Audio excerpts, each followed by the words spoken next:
안녕하세요. 저는 서울 동대문구에 살고 있는 30대 후반의 여성입니다. 저는 얼마 전 남편과 이혼을 하게 되었습니다. 사실 저는 주변에서 이혼을 하는 부부들을 숱하게 봐왔으면서도 그들을 잘 이해하지 못했습니다. 애초에 저럴 거면 왜 결혼을 한 건지, 저 정도밖에 안 되는 사람을 왜 처음부터 거르지 못했는지, 라는 말도 안 되게 오만한 생각을 하고 있었거든요. 바로 다음에 저에게 들이닥치게 될 일이 무엇인지 한 치 앞도 모른 채로요. 그런데 이혼만은 남의 이야기일 거라고 생각했던 저에게도 살다 보니 제 의지와는 상관없이 그럴 수밖에 없는 일이 생기더라고요.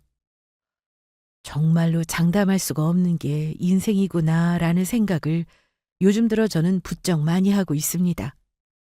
내 사전에 이혼은 없다고 생각했던 제가 이혼을 할 수밖에 없었던 그 이야기를 지금부터 들려드릴까 합니다. 저는 마케팅 쪽의 직무로 전자 대기업을 다니고 있습니다. 그리고 저에게는 5년을 만나온 남자친구가 있었고요.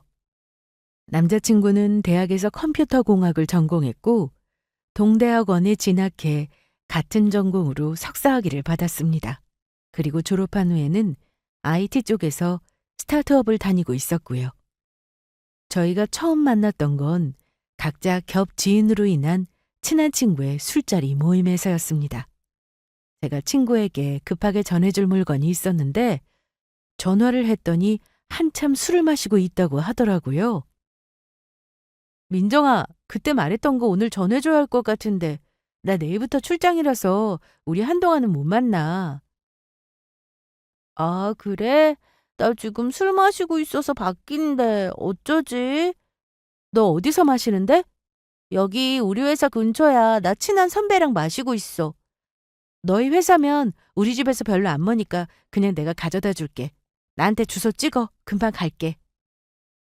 민정이는 제 고등학교 동창이었는데 그 주 주말에 다른 친구 결혼식이 있었거든요. 저는 불참할 수밖에 없는 개인 사정이 있어서 대신 결혼식을 가는 민정이에게 제 축의금과 함께 선물을 좀 같이 전해달라고 부탁했었죠. 그 선물을 전해주러 무조건 그날 만나야 했고요. 민정이가 찍어준 주소로 갔더니 실내 조명이 어둑어둑하고 한창 시끌벅적한 이자카야더라고요. 원래는 얼른 선물만 전해주고 나올 생각이었던지라 저는 화장도 선크림만 바른 채로 옷도 대충 입고 나간 상태였습니다. 그런데 문 앞에서 만난 친구가 잠깐만 앉았다가라며 저를 계속 잡아 끌더라고요. 야, 야, 나 이걸로 지금 어딜 가? 괜찮아. 너 지금 완전 이뻐. 여기까지 왔는데 술 한 잔도 안 하고 가게? 안 돼. 근데 너 선배랑 있다면서? 응. 내 친구 왔다니까 선배도 너 데리고 오라던데? 그런 거 신경 안 쓰는 사람이야. 성격도 엄청 좋아. 저는 친구가 그렇게 힘이 센 줄은 새삼스럽게 그날 처음 알게 되었습니다. 정말 괜찮다고 하는 저를 붙잡아 끌고 들어가는데 도무지 이해할 수가 없더라고요. 그렇게 저는 얼떨결에 그 술자리에 같이 합석을 하게 되었죠. 정신을 차려보니 제 눈앞에는 키가 크고 강아지상처럼 생긴 남자가 앉아 있었습니다. 말로만 듣던 친구의 선배였죠. 안녕하세요. 민정이 대학 선배 이동훈이라고 합니다. 네, 안녕하세요.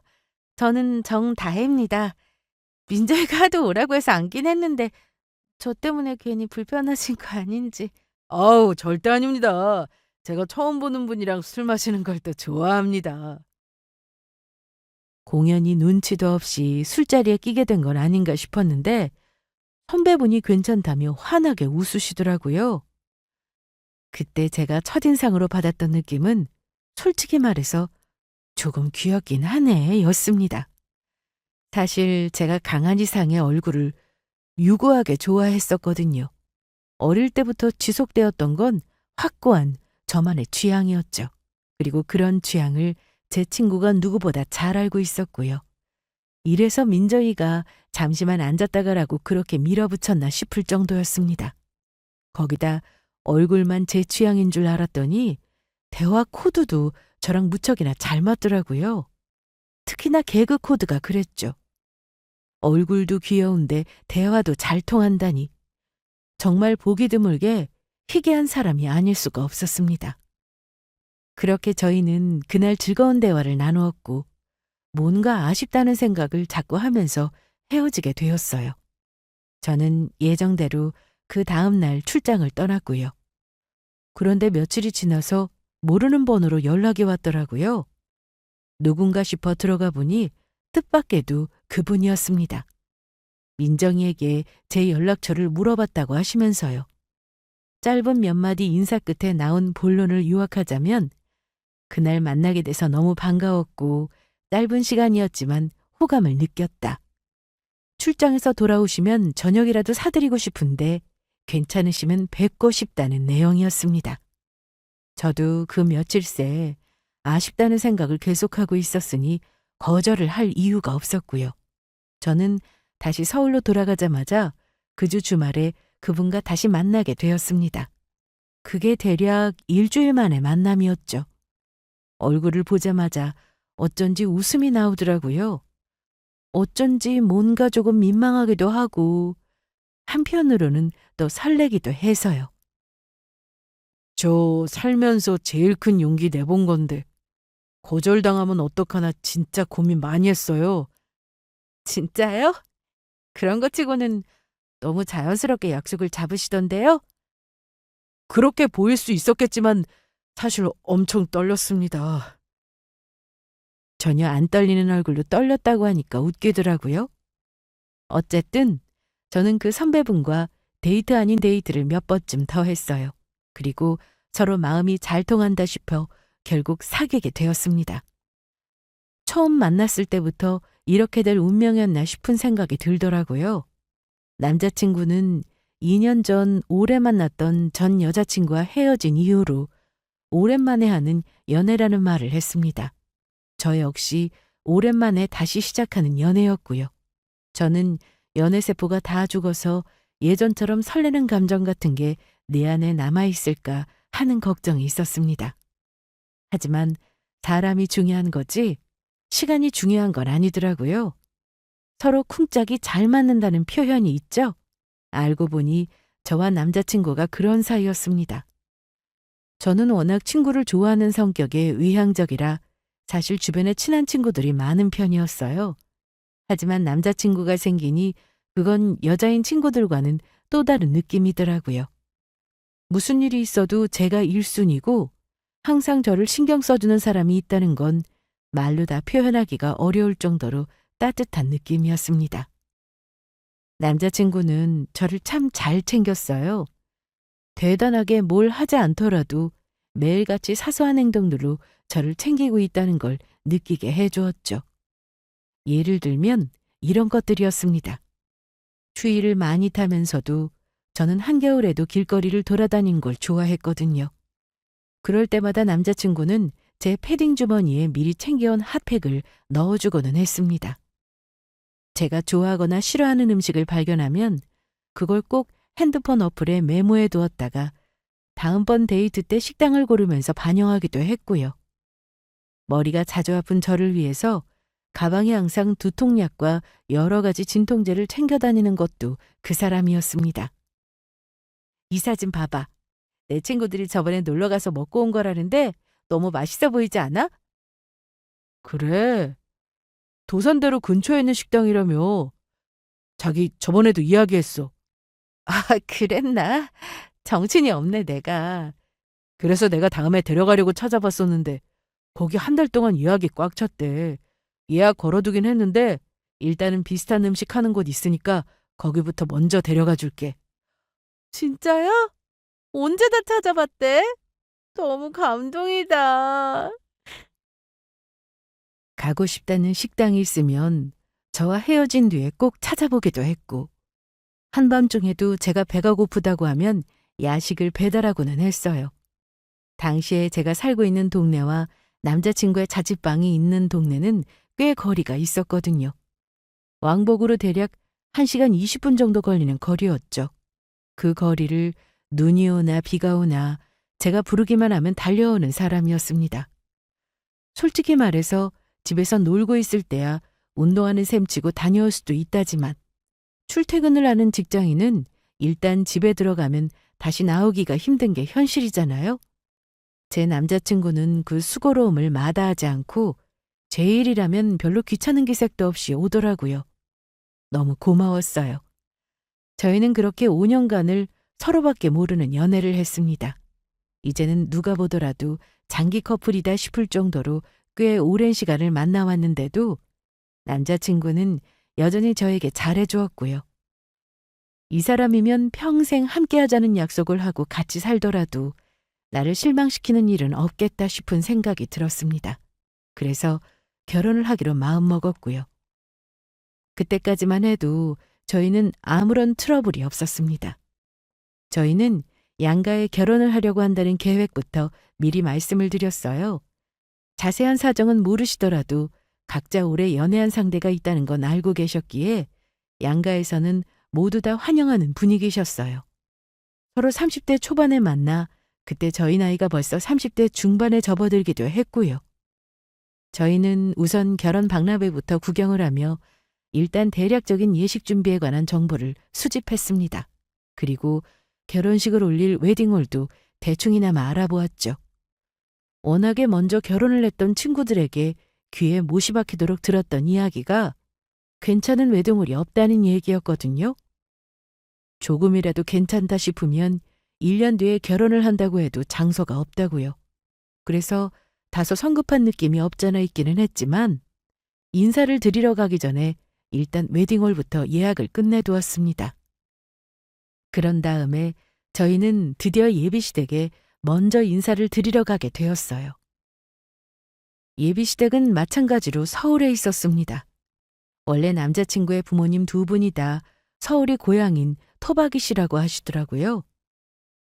남자친구에게 미리 취향을 여쭤보니 예비 시아버지가 홍삼을 좋아하신다기에 질 좋기로 유명한 제품으로 준비를 했습니다. 예비 시어머니께 드리는 선물로는 작은 꽃다발과 함께 예쁘게 포장이 된 화과자 세트를 준비했고요. 나 너무 긴장되는데 어떡하지? 그러게 아까부터 왜 그렇게 얼굴이 굳어있나 했네. 뭘 또 긴장까지 해? 어른 뵙는 게 진짜 쉬운 일은 아니네. 먼저 시집간 애들은 다들 어떻게 했나 몰라. 걱정하지 마. 우리 부모님 불편한 분들 아니셔. 자기도 엄청 예뻐하실걸? 진작부터 데려오라고 얼마나 재촉하셨었는데. 저도 어른을 뵙는 이런 자리가 처음이다 보니 생각보다 더 떨리고 긴장도 많이 되었습니다. 남자친구는 답지 않게 긴장하고 있는 제 모습이 마냥 웃기기만 한 모양이더라고요. 걱정하지 말라고 저를 다독이는 손길에 조금 안심이 되기는 했지만 그래도 걱정이 되지 않은 것은 아니었습니다. 요즘 유행하는 말로 상견례 프리패스상이라는 말이 있잖아요. 선하고 참하게 생겨서 결혼할 상대방의 부모님들이 좋아하실 만한 얼굴을 말이죠. 저는 솔직히 말하면 딱 그 정반대 타입이었습니다. 상견례 문정박대 상이요. 어릴 때부터 워낙에 고집이 있어 보이고 웃지 않으면 차가워 보인다는 말을 들었거든요. 그런 제 인상을 누구보다 잘 알고 있는 게 저였으니 걱정이 될 수밖에요. 하지만 이제 와서 얼굴을 뜯어고칠 수도 없는 노릇이고 최대한 많이 웃자라는 심정으로 남자친구를 따라 예비시댁으로 향했습니다. 어머나, 꽃을 다 사왔네. 여보, 얼른 나와봐요. 애들 왔어요. 아니, 그냥 빈손으로 오지 뭘 그렇게 많이 사왔대? 오빠한테 물어서 좋아하신다는 걸로 준비하긴 했는데 마음에 드실지 모르겠네요. 아유, 딱 마음에 드는데요. 내가 안 그래도 작약을 좋아하거든. 센스까지 있네. 너무 예쁘다. 고마워요. 예비 시어머니와 시아버지의 극진한 환대를 받으며 저희는 집 안으로 들어왔습니다. 깔끔하게 정돈된 거실에는 이미 한가운데에 저희를 맞이하기 위한 다과상이 차려져 있더라고요. 예비 시부모님은 제가 가져간 선물들을 그 자리에서 일일이 열어보시며 좋아하셨어요.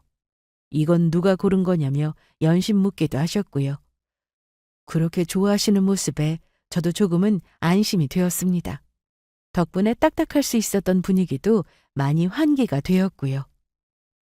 예비 시부모님은 남자친구와 정말 한 식구구나 싶을 정도로 외모가 똑같이 생기셨더라고요.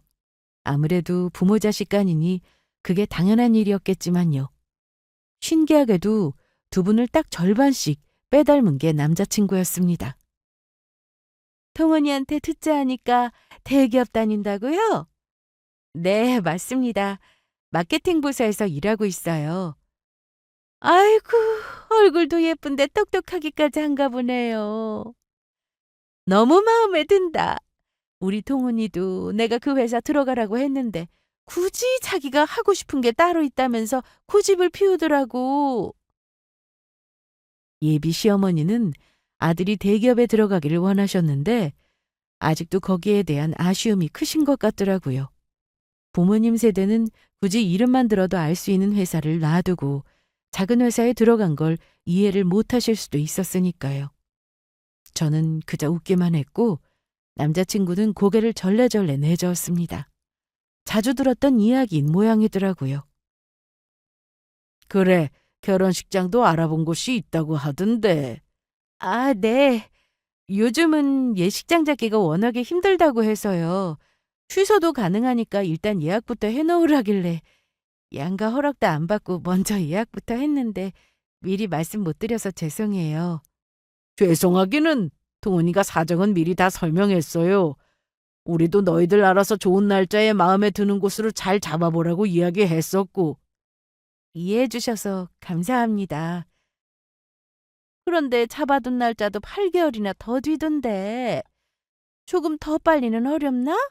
아유, 나는 어서 예쁜 며느리가 들어와서 나랑 같이 쇼핑도 하고 다니면 좋겠는데. 예비 시어머니는 친구분들이 며느리랑 같이 팔짱을 끼고서 쇼핑을 다니는 게 그렇게 부러웠다고 말씀하셨습니다. 남자친구가 외동아들이었기 때문에 그동안은 그럴래야 그럴 수가 없었다고요. 무슨 같이 쇼핑 타령이야? 며느리 불편하게. 참나, 당신은 아무것도 모르면 좀 가만히 계세요. 내가 뭐 같이 다니면서 불편하게 할 사람이에요? 이렇게 생각하는 것 자체가 불편하다는 거지. 저를 앞에 두고 그렇게 두 분이서 농담을 하시는데 가족끼리 무척이나 화목해 보이고 그 분위기가 너무 좋더라고요.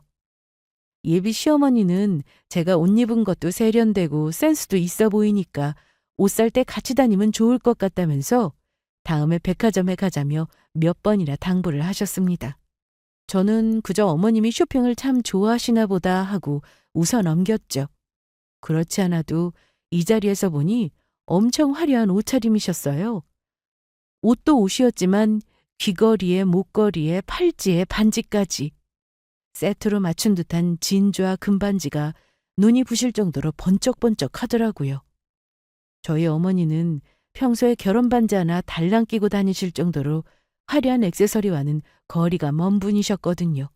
그래서 그 모습이 참 생소하면서도 새롭게 느껴졌습니다. 그 이후로 저희가 나누었던 대화는 대부분 다 다정하고 활기찬 분위기에서 이어졌어요. 저희 부모님에 대한 질문이 나오기 바로 직전까지는요. 그래서 부모님은 지금 어디에 사신다고 했었지? 저번에 우리 동훈이한테 들었는데 잊어버렸네요. 지금은 시골에 내려가 계세요. 아버지 고향 쪽이에요. 경남 쪽인, 어? 무슨 소리야? 신도림에 계시는 거 아니야? 위치를 설명하려고 한 그 순간 남자친구가 제 말을 끊으면서 되묻더라고요.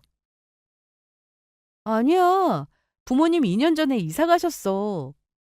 왜 나한테는 그런 말을 안 했어? 어? 물어본 적이 없어서?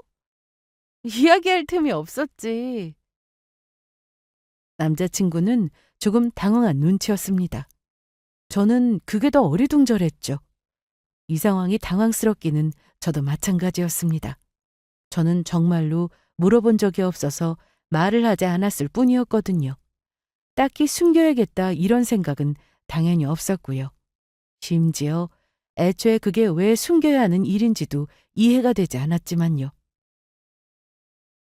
그러면 일은 관두시고 거기서 뭘 하시길래? 다니시던 회사는 명예퇴직하셨고 지금은 시골에서 농사 짓고 계세요. 어머니랑 같이요. 노, 농사를 지으신다고? 아버지는 원래 중견기업에서 일을 하셨어요. 그런데 어느 날 갑자기 퇴직을 하고 시골로 내려가서 사시겠다고 선언을 하시더라고요. 알고 보니 그건 아버지의 뜻이라기보다는 엄마의 의견이 더 많이 반영된 계획이었습니다. 아버지는 사실 도시를 더 좋아하셨는데 저희 엄마가 워낙에 한적하고 조용한 곳을 좋아하는 전원형 인간이셨거든요. 엄마는 그동안 내내 사람 좋고 경치 좋으면서 물 좋고 공기 맑은 곳에서 살고 싶다고 예전부터 말씀을 하셨었죠. 한 살이라도 더 젊을 때 시골에 내려가서 직접 농사도 지어보고 적응도 해보고 싶다고 하셨고요. 원래는 제가 결혼할 때까지는 조금 더 참고 기다리려고 했는데 사실 그때가 하필이면 저희 엄마 건강이 좀 좋지 않으셔서 요양이 필요하다고 권유를 받은 시기였거든요. 그래서 겸사겸사 시기를 앞당겨 조금 더 빨리 내려가기로 하셨던 거죠. 그러면 그 농사를 크게 지으시는 건가? 아니요. 그냥 소일거리로 취미처럼 하시는 거예요. 말이 농사지 거의 그냥 본인들 드실 것들 키우는 정도에 가까우세요. 예비 시부모님의 그 질문을 마지막으로 갑자기 거실의 분위기가 전과는 다르게 어색해지기 시작했습니다. 그게 저에게도 확연히 느껴질 정도로요. 두 분 다 당황한 얼굴을 감추지 못하고 눈빛만 서로 교환하고 계시더라고요. 그 뒤로는 저에게 거의 말씀도 질문도 안 하셨고요. 남자친구도 묵묵부답 그 자리만 지키고 있을 뿐이었습니다. 그렇게 그날의 인사 자리는 급하게 마무리되었어요. 집으로 돌아오는데 생각을 할수록 저도 당황스럽고 황당하더라고요. 저도 복잡한 머리를 정리하느라 입을 다물고 있었더니 남자친구가 먼저 저에게 말을 꺼냈습니다. 왜 말 안 했어? 나한테 미리 언질이라도 줬으면 내가 부모님께 미리 말씀드렸을 거 아니야. 그럼 아까처럼 당황스러운 일은 없었을 텐데. 나야말로 당황스러운데? 난 정말 별다른 뜻 없었어. 부모님이 시골에 계시는 게 당황스러울 일인지도 모르겠고. 그리고 남자친구와 갓 사귀었던 초반에 양가 부모님 이야기가 나왔던 적이 있었습니다. 그때 당시에는 아버지가 회사에 다니고 계셨기에 그렇게 말했었고요. 그 뒤로는 다시 거기에 대한 대화를 나눈 적이 없었으니 남자친구가 그런 오해를 하고 있을 만도 했습니다. 하지만 제가 무슨 큰 비밀이라도 숨긴 것 마냥 구는 게 어이가 없었죠. 제 목소리에 짜증을 읽었는지 남자친구는 그냥 차분하게 저를 달래며 말했습니다.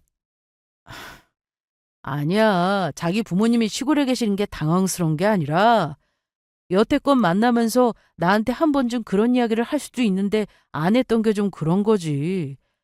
부모님도 나도 서울에서 일하고 계신 줄 알았으니까 내가 꼭 묻지 않았어도 결혼 이야기가 나올 정도로 오래 만났는데 먼저 말을 해줄 수도 있는 거잖아. 그러면서 본인은 저에게 있는 얘기 없는 얘기 숨기는 게 없을 정도로 다 하는데 저는 그렇지 않은 것 같아서 조금 서운했다고 하더라고요. 남자친구가 저렇게까지 말을 하니까 저도 뭐라고 할 말이 없었습니다. 집에 전화를 해서 부모님께 이 사실을 말씀드렸더니 지금껏 그렇게 알고 있었으면 갑자기 시골에 있다는 말에 당연히 놀랐을 수도 있다고 하시더라고요. 듣고 보니 너무 제 입장만 이야기를 했던 것 같아 저는 이튿날 남자친구에게 사과의 말을 전했습니다. 남자친구도 별말 없이 그냥 괜찮다고 하고 넘겼고요. 아무튼 그날의 일은 해프닝처럼 지나가고 이윽고 남자친구가 저희 집에 인사를 드리러 오는 날이 되었죠. 부모님이 계신 곳은 한참이나 운전을 해서 들어가야 하는 시골이었습니다. 항상 저 혼자 다니던 길을 그래도 남자친구와 함께 가니 서울에서 여행 가는 기분도 나고 좋더라고요. 그날따라 날씨도 무척이나 좋았고요. 출발하기 전에 남자친구가 미리 사둔 한우 세트를 들고 드디어 부모님 댁에 도착했습니다. 부모님은 저희가 다 와간다는 소식을 듣고 진작부터 큰 골목 앞에 나와 계셨습니다. 아니, 집에 들어가 계시지 왜 여기까지 나와 계세요? 너희 온다는 소식에 설레서 나왔지. 처음 뵙겠습니다. 이동훈입니다. 어서 와요. 우리 다혜랑 만나주느라 그동안 고생 너무 많았죠? 우리 딸이 다 좋은데 고집이 보통이 아니라서. 아, 엄마, 뭐가 만나주느라예요. 아닙니다. 다혜가 절 만나주느라 고생이 많았죠. 저희 엄마가 건넨 농담에 남자친구는 황급히 고개를 저었습니다. 그리고 얼른 부모님의 뒤를 따라 집 안으로 향했죠. 그날 거기서 저희 엄마는 엄마가 미리 차려둔 진수성찬을 먹고 즐거운 시간을 보냈습니다. 예비사이가 온다고 얼마나 음식을 많이 하셨는지 아버지 말로는 사흘 전부터 읍내에 나가서 장을 보고 음식 준비를 시작하셨다더라고요. 김치를 좋아하는 남자친구 때문에 김치도 종류별로 전부 다 새로 담그셨고요. 와, 나 살면서 우리 엄마가 이렇게까지 음식 많이 하신 거 처음 봤어. 그래? 음식 솜씨가 좋으시더라. 그치? 우리 엄마가 요리는 진짜 잘하셔. 잘 안 하셔서 그렇지. 그런데 그 집은 사신 거야? 우리 집? 맞아. 이번에 시골 내려가면서 사신 거야. 시골이다 보니까 집값도 워낙 싸더라고. 서울에서는 상상도 못할 금액이더라. 거기다 두 분은 평생 아파트에서만 사셨거든. 주택에서 사는 게 보통 일이 아니야. 계속 보수도 해야 해서 자잘하게 손도 진짜 많이 가고. 저는 반장난식으로 우린 나중에 나이 들어도 절대로 시골에 내려가서 주택에 살 생각은 하지 말자고 말했어요. 그런데 아까부터 남자친구는 계속 영 말이 없더라고요. 오늘따라 왜 이렇게 말이 없어? 오늘 너무 긴장해서 그런가 봐. 피곤하네. 피곤해? 하긴 나도 자기 부모님 뵙는 날 엄청 긴장했었으니까. 그리고 내가 생각을 해봤는데 남자친구는 운전을 하면서 한층 진지해진 얼굴로 저에게 말했습니다. 양가에는 서로 도움을 주지도 받지도 말고 살자고요. 사실 이 이야기는 전에도 몇 번 한 적이 있는 주제였습니다. 저도 기본적으로는 부모님 도움을 안 받는 게 맞다고 생각해왔고요. 그리고 어차피 그러려고 했던 일이라 저는 별 생각 없이 알겠다고 대답을 했습니다. 남자친구는 본인 부모님께 생활비나 용돈 드릴 일이 없다고 강조하더라고요. 저도 저희 부모님이 그런 걸 바라시진 않는다고 말했고요. 어차피 남자친구와 저는 각자 모아둔 돈으로 부모님 도움 없이 반반 결혼을 하기로 했었거든요. 그리고 몇 달 뒤에 저희는 드디어 결혼을 했습니다. 하지만 앞서 말했던 약조와는 다르게 저는 친정 부모님께 도움을 받게 되었죠. 제가 몇 번이나 괜찮다고 말씀을 드려도 저희 부모님이 끝까지 돈을 주시더라고요. 신혼집 집값에 보태라면서요.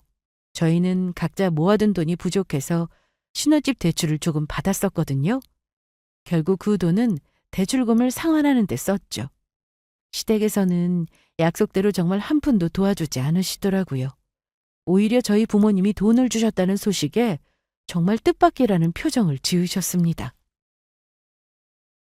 없는 살림에 딸자식 시집 보내려고 무리하셨네. 그때는 너무 작은 목소리로 말씀을 하셔서 제가 잘못 들은 줄 알았거든요. 하지만 나중에 생각을 해보니 그때 했던 말씀은 정확히 저런 말이었습니다. 결혼을 한 후에 저는 원래 양가에 자주 인사도 드리고 잘 지내고 싶은 마음이었습니다. 그냥 그게 제가 예전부터 해왔던 생각이었어요.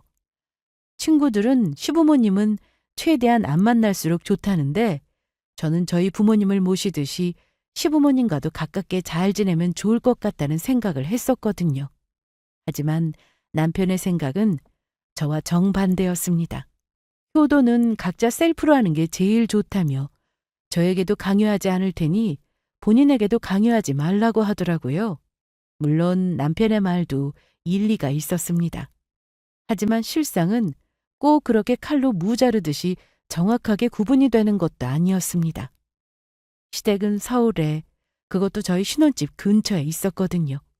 그래서 굳이 특별한 가족 행사가 아니어도 종종 모여서 밥을 먹기도 하고 별일 없이도 만나서 차를 마신다거나 어디를 함께 가는 일이 잦았습니다. 하지만 저희 친정은 여기서 멀리 있었으니 결혼을 한 이후로는 도통 서로 만날 일이 거의 없다시피 했죠. 당신 다음 주 금요일 저녁 시간 돼? 다음 주? 왜? 부모님이 토요일에 결혼식이 있다고 서울에 오신다네? 금요일에 미리 와서 친척집에서 주무시고 가신다니까 그날 같이 저녁이나 먹자고. 나는 그날 야근해야 할 것 같은데 프로젝트 마감이 코앞이라. 그래? 사위 보고 싶다고 하셨는데. 그럼 토요일 점심때는? 결혼식 끝나고 잠깐 봐도 되고. 미안해. 나 다음 주는 주말 내내 출근해야 해. 가끔씩 친정 부모님이 시골에서 올라오시는 일이 있기는 했지만 그때마다 남편은 이상하게도 항상 일이 생겨서 바쁘더라고요. 결혼한 이후로 서로 얼굴을 볼 일이라고는 명절 두어 번이 고작이었습니다. 그렇다고 부모님이 자주 올라오시거나 저희를 찾는 분들도 아니셨고요. 솔직히 조금 섭섭하더라고요. 하루는 제가 너무 열이 받은 나머지 얼굴 한번 비추는 게 그렇게 어렵냐며 화를 낸 적도 있었습니다. 그때서야 남편은 깜짝 놀라며 일정들을 취소하고 저희 부모님과 함께 식사를 했고요. 그 뒤로도 비슷한 일들이 이어졌지만 마지못해 하는 기색이 역력했습니다. 저에게는 그렇게 잘하는 사람이 저희 집과 관련된 행사나 모임에는 도통 가고 싶어 하질 않더라고요. 제 눈치를 슬슬 보면서 빠지고 싶어 하는 게 더 꼴보기 싫어서 저도 그 뒤로는 아예 일절 말을 꺼내지를 않았고요. 친구들에게 같은 문제로 고민 상담을 했더니 돌아오는 대답은 명쾌했습니다. 그냥 너도 시댁에 가지 말고 똑같이 해. 차라리 속 편하네. 원래 남편이라는 게 다 그런 거야. 나는 시댁에 매주 전화해 주길 바라면서 본인은 우리 엄마 아빠 생신 때도 안부 전화 한 통 안 하는 거. 결혼 전에는 이런 문제로 다툴 일이 생길 거라고는 상상도 해본 적이 없었는데 친구들 말로는 이런 것마저 결혼 생활의 일부분이라고 하더라고요. 그렇게 몇 년이 지나자 저도 이제는 남편을 포기하게 되었습니다. 기대를 내려놓게 되었달까요? 그냥 서로 하기 싫은 일에 대해서 강요하거나 언급하지 않게 된 거죠. 참 삭막하게 들리겠지만 같은 문제로 계속 싸우지 않으려면 내려놓는 수밖에 없더라고요. 그렇게 시간이 흘러 저희가 결혼을 한 지도 벌써 4년이 더 지나가고 있었습니다. 여보, 나 드디어 투자 받았어. 뭐? 진짜야? 그렇다니까. 나도 방금 연락받았어. 와, 드디어 됐다. 이제 아무 문제 없어. 반년 전 남편은 다니던 회사를 나와 새 회사를 차릴 준비를 하고 있었습니다. 연애를 하던 시절부터 나는 계속 회사를 다닐 생각은 없다. 언젠가는 나와서 내 회사를 차릴 거다라고 말을 하긴 했었어요. 그리고 그럴 아이디어도 계획도 탄탄했고요. 문제는 회사를 차리는데 돈이 이만저만 드는 것이 아니라는 사실이었습니다. 그동안 계속 부침도 있었어요. 원래 투자를 받기로 했었던 회사가 망해서 하루아침에 문을 닫는 일도 있었고 함께 동업을 하기로 했던 선배가 갑자기 미국으로 이민을 가게 됐다며 손을 떼기도 했었죠. 그렇게 몇 번씩이나 계획이 엎어진 끝에 남편도 슬슬 포기해야 하나 싶은 마음에 지쳐가고 있던 참이었습니다. 업무에 있어서는 언제나 자신만만하던 사람이 전에 없이 어깨가 축 처져 다니는 모습을 보니 저도 마음이 좋지 않았고요.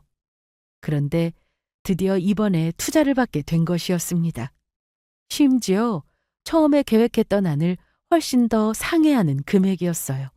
정말이지 올해 들은 소식 중에 가장 반갑고 기쁜 소식이었죠. 고마워. 그동안 내가 마음고생 많이 시켜서 미안해. 아니야. 당신이 고생은 더 많이 했지. 투자를 받게 된 이후로 사업 준비는 순풍에 돛을 단 것처럼 순조롭게 진행되었습니다. 원래도 거진 모든 준비가 다 되어 있는 상황이었거든요. 남편은 당장 봐두었던 건물에 임대 계약을 확정짓고 인테리어 공사를 마쳤습니다. 그리고 필요한 설비와 장비, 그리고 가구들을 모두 채워넣기 시작했어요. 저도 주말에는 가끔씩 가서 남편을 돕기도 했고요. 그동안은 남편과 함께 프로젝트 팀에서 일했었던 사람들도 모두 불러들였죠. 회사를 일단 임시로 가동하며 조만간 다른 직원들도 뽑기 위해 채용 공고도 일찌감치 내놓았고요. 그리고 드디어 남편 회사의 개업식 날이 되었습니다. 신중을 기하겠다며 시부모님이 점집에 가서 따로 받아오기까지 한 날이었죠. 그날은 정말 잔칫날 분위기였습니다. 기분이 좋지 않을 이유가 하나도 없었거든요. 특히나 시부모님은 내내 싱글벙글 얼굴에서 미소가 가시지 않을 정도였어요. 회사에는 온통 방문한 축하 손님들로 북적거렸습니다. 새 회사의 관계자들과 전 직장 동료들의 남편의 친구들까지 있었죠. 식사를 위해서 회사의 출장 뷔페 업체를 불러둔 상태라 저는 남편과 손님을 맞는 와중에 틈틈이 그걸 체크하러 다니느라 더 정신이 없었고요. 그리고 한쪽에서 시부모님은 돌아가시는 손님들께 미리 마련해둔 기념품과 간식거리를 함께 내어드리고 있었습니다. 그때 마침 뒤에서 저를 부르는 반가운 목소리가 들렸습니다. 다혜야, 이서방!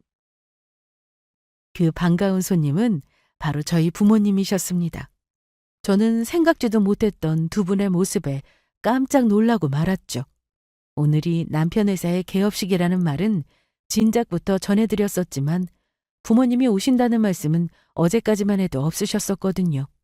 왜냐하면 엄마가 정기검진차 반년 전에 미리 예약해두었던 병원을 가셔야 해서 시간이 어떻게 될지를 모른다는 게 이유였어요. 저는 당연히 두 분이 못 오실 거라고 생각을 했었고요. 저는 너무 반가워서 엄마 손을 붙들고 흔들었습니다. 어떻게 오셨어요? 엄마 병원은요? 생각보다 검진이 일찍 끝났어. 오늘따라 병원에 환자가 영 없더라고. 저번에는 거의 하루 종일 기다렸었는데. 우리가 너무 늦게 온 거 아니냐? 아니에요. 딱 맞춰 오셨어요. 저희도 방금 막 시작했거든요. 아직 식사 안 하셨죠? 고개를 돌려보니 남편은 다른 손님들과 이야기를 나누고 있었습니다. 아직 이야기가 끝나려면 멀어 보였고요. 엄마가 목이 너무 마르다고 하시더라고요. 저는 일단 물을 갖다 드리겠다며 잠시 여기서 계시라는 말을 남기고 자리를 떠났죠. 그리고 그 사이에 시부모님이 이쪽을 발견하셨는지 황급히 다가오셨나 보더라고요. 그리고 다른 손님들과 인사를 나누느라 이쪽을 힐끔거리고만 있던 남편이 마침내 이야기를 끝내고 왔고요. 이서방 너무 축하하네. 회사가 너무 좋구만. 아유, 이제 번듯하니 이사장님이시네. 아니, 말씀도 없이 여기까지는 어쩐 일로. 다희한테 오늘이 개업식이라길래 얼른 볼일 끝내고 와봤지. 마침 서울에서 진료가 있었거든, 우리가. 그런데 반가워하는 부모님과는 다르게 남편은 썩 반갑지 않은 얼굴이었습니다. 주변을 연신 살피며 자꾸 인사를 해오는 지인들의 눈치를 살피더니 이내 저희 부모님의 손을 이끌고 구석으로 가다시피 하더라고요. 기둥 뒤 자리에 도착한 남편은 아래위로 부모님의 옷차림을 훑었습니다. 일단 오늘은 제가 너무 바빠서 정신이 없네요. 다음에 뵐게요. 그래, 우리도 잠깐 얼굴만 보려고 온 거야. 손님들이 자꾸 찾지? 어서 가보게. 우리는 아니요. 일단 돌아가시라고요. 어? 엄마는 어리둥절한 얼굴로 남편 얼굴을 쳐다보고 계셨고요. 남편은 마른 세수를 하며 크게 한숨을 내쉬었습니다. 정수기 앞에 워낙 줄이 길어서 제가 기다리는 동안 그쪽을 살피고 있었는데 멀리서 한눈에 봐도 영 분위기가 이상하다 싶더라고요. 그래서 저는 일단 줄에서 빠져나와 다시 그리로 향했습니다. 어머, 세상에! 지금 이러고 오신 거예요? 사부인! 그 사이에 멀리 있던 시어머니가 저희 부모님 쪽으로 다가오셨어요. 저희 부모님이 건네는 인사도 받는 둥 마는 둥 하면서 대뜸 비명 같은 소리를 지르시더라고요. 아니 도대체 여기는 왜 온 거예요? 여기 누가 초대를 했다고? 네? 부르지도 않았는데 올 거면 옷이라도 좀 갖춰 입고 오든가. 뭔 거적대기 같은 옷을 걸치고 와서는 정말 내가 남사스러워서. 아니, 무슨 말씀을 지금... 시어머니가 연신 아래위로 훑고 있는 건 저희 부모님의 옷차림이었습니다. 저희 부모님은 워낙 검소하게 지내셔서 비싼 옷을 일절 사시지를 않으셨거든요. 애초에 옷도 몇 벌 없으셨고요.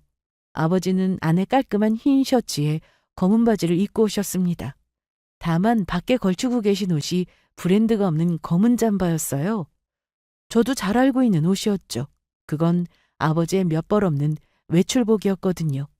하지만 브랜드만 없는 옷일 뿐이지 옷도 잘 다려서 깔끔하게 갖춰 입으신 상태였어요.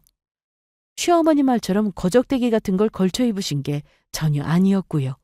그런데 머리끝부터 발끝까지 번쩍거리는 옷과 액세서리로 치장을 한 시어머니 눈에는 그게 그렇게 보였던 모양입니다. 시어머니의 말을 듣자 부모님의 얼굴은 확연히 굳었고 심지어 그 다음에 남편이 뱉은 말은 더 충격적인 말이었고요. 도대체 뭘 더 뜯어먹으려고 온 거야? 자네 지금 쪽팔려. 두 분이 낄 자리 아니니까 제발 좀 가시라고요. 남편은 작은 목소리로 하지만 저희 부모님 귀에는 똑똑히 들릴 정도의 분명한 어조로 그렇게 말했습니다. 충격에 빠져서 말을 잇지 못하는 저희 부모님을 앞에 두고 시어머니는 그 옆에서 쐐기를 받고 있었죠. 참나. 사위 잘 된다 싶으니까 이제 와서 뭐 바라는 게 있나?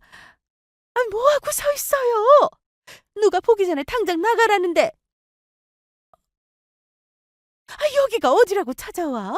다신 이 근처에 얼씬도 할 생각하지 말고 당장 나가요. 뭐라고요? 방금 뭐라고 하셨어요? 저는 더 이상 참지 못하고 바로 달려가 시어머니를 뒤로 밀쳤습니다. 갑작스런 저의 등장에 깜짝 놀란 시어머니가 비명을 질렀고 남편이 시어머니를 뒤에서 받치며 인상을 쓰더라고요. 뭐 하는 거야 당신? 미쳤어? 뭐 하냐고? 너야말로 지금 뭐 하는 거야? 너 방금 우리 부모님한테 뭐라고 그랬어? 다혜야, 너야말로 진짜 미쳤니? 그 순간 저희 아버지가 제 손을 잡고 뒤로 당기시더라고요. 저는 새빨개진 얼굴로 남편과 시어머니를 노려보며 한 발 뒤로 물러났습니다. 그리고 어느새 침착해진 얼굴의 아버지가 남편의 뒤로 누군가를 부르셨어요. 들었나 보군. 그러게 본의 아니게 다 들었지. 모두가 쳐다본 곳에는 고급스러워 보이는 정장을 거친 아버지 또래 한 남성분이 계셨습니다. 그 뒤로 수행비서로 보이는 젊은 남직원 2명이 더 서 있었고요. 아니 박 회장님, 기가 막히는군. 내가 들은 게 맞는지 귀를 의심할 정도였네. 아저씨. 오랜만이구나 다혜야. 재수 씨도 오랜만입니다. 그분은 다름 아닌 저희 아버지의 절친이셨어요. 심지어 저도 저희 엄마도 오래전부터 봐왔던 사이였고요. 나중에 알게 된 사실이지만 그분이 바로 남편 회사에 거액을 투자하기로 한 투자회사의 대표님이셨던 겁니다. 남편 회사가 자금 조달 문제로 어려움을 겪고 있다는 사실을 알게 된 아버지가 친구분께 사위회사에 투자를 한번 검토해 줄 수 없겠느냐는 부탁을 하셨다더라고요. 가능성이 있다면 투자를 해주고 아니라면 하지 않아도 괜찮다고요. 남편 회사의 아이디어가 그리 나쁘지 않았기에 친구분도 아버지의 체면을 봐서 투자를 결정한 것이었죠. 말하자면 애초부터 이 회사는 저희 아버지의 도움 없이는 설립부터가 불가능한 회사였던 겁니다. 회장님, 저희 장인어른을 진작에 이런 배은망덕한 놈인 줄 알았으면 투자하는 일도 없었을 텐데. 사위농사 잘못 지었구만 자네. 자네한테는 할 말이 없네 내가. 아버지와 친구분은 씁쓸한 얼굴로 눈빛을 교환하고 계셨습니다. 어리 빠진 남편은 뒷전으로 한 채로요. 저는 얼른 엄마를 모시고 그 자리를 빠져나왔고 남편은 같은 자리를 뜨려는 저희 아버지와 친구분을 붙잡고 매달렸습니다. 오해가 있는 것 같다고, 방금은 그런 뜻이 아니었다고 아주 난리도 아니더라고요. 덩달아 옆에 서 있던 시어머니도 거의 기절할 지경이었습니다. 손까지 덜덜 떨면서 아예 입을 다물지를 못하셨죠. 개업식은 당연히 난장판이 되었습니다. 그 자리에 왔던 모든 손님들이 그 꼴을 목도해 했거든요. 소문은 이제 어떻게 나게 될지는 보지 않아도 뻔한 그림이었죠. 투자 계획은 당연히 없던 일이 되었습니다. 제가 해달라고 울며불며 매달리면 모를까. 아버지 친구분이 더 이상 남편 회사에 투자를 할 이유는 없었죠. 그리고 저 역시도 그래야 할 이유가 없었고요. 저는 그 길로 짐을 싸서 집을 나와 따로 숙소를 잡았습니다. 회사에서는 거기서 출퇴근을 했고요. 남편은 제 회사 앞까지 매일 저를 찾아와 빌다가 화를 내다가 울기도 하면서 생쇼를 해댔습니다. 저희 부모님 집에도 벌써 몇 번을 찾아갔다고 하더라고요. 그 사이에 저는 착실하게 이혼 소송을 밟았고요. 거액의 투자금이 취소된 이후 남편 놈은 급한 대로 대출을 받아 자금을 메웠다고 하더라고요. 하지만 금액은 터무니없이 적었고 그것도 채 1년을 가지 못해서 결국은 망해서 문을 닫게 되었다고 들었습니다. 애초에 투자금 없이는 문을 여는 게 불가능한 회사였으니까요. 말 한마디 잘못한 죄로 회사도 날리고 가정도 날리게 된 것이었죠. 덕분에 저도 제 인생에 예정에도 없던 이혼을 겪게 되었습니다. 하지만 사람을 제대로 알아보지 못했던 저의 잘못이었겠죠. 이혼 판결 후에 하신 아버지의 말씀처럼 이런 것까지도 인생의 일부분일 테고요. 저는 이제 혼자만의 시간을 가지고 저를 정비해보는 시간을 가져보려고 합니다. 그 뒤에는 부모님과 함께 여행을 다녀오려고요. 여기까지 들어주셔서 감사합니다.